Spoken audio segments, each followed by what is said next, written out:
fois, depuis le Code consensuel de 1992, notre pays s'achemine vers une élection sans consensus.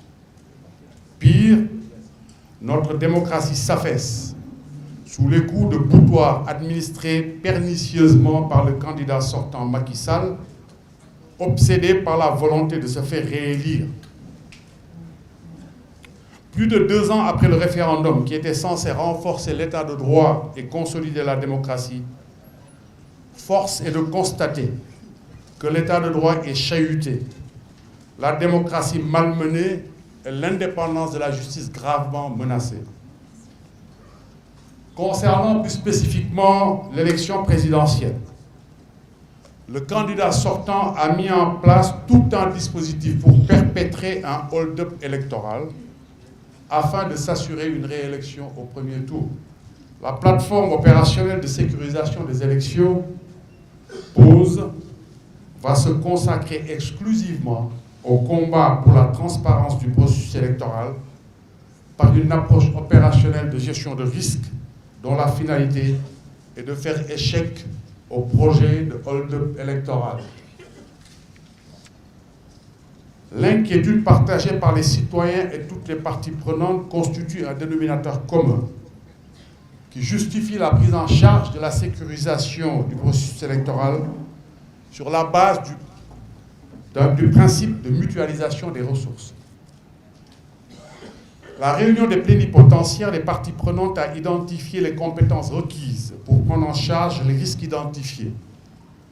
À présent, il revient aux parties prenantes de fournir les ressources humaines qui constitueront les pôles de compétences qui prendront en charge les différentes opérations de sécurisation, en amont, au cours et en aval du processus électoral.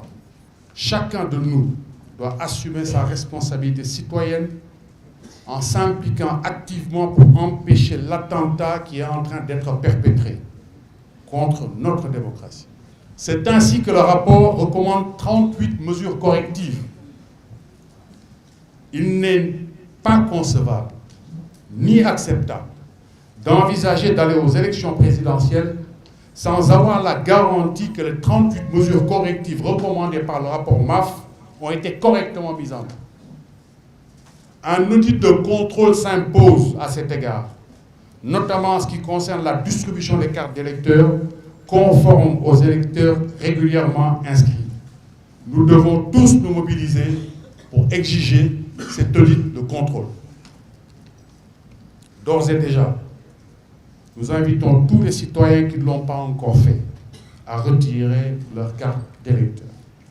Nous appelons les autorités administratives concernées par le processus électoral à faire preuve de neutralité au nom des principes républicains.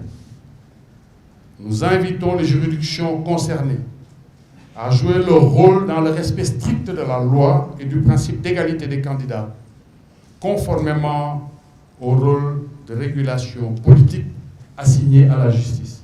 L'opportunité nous est donnée d'apporter notre contribution active à l'érection d'un rempart citoyen afin de faire barrage à la forfaiture en gestation.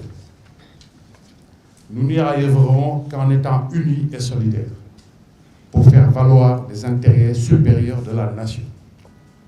Il nous faut fouetter la passion que nous avons tous pour ce pays pour accomplir cette mission.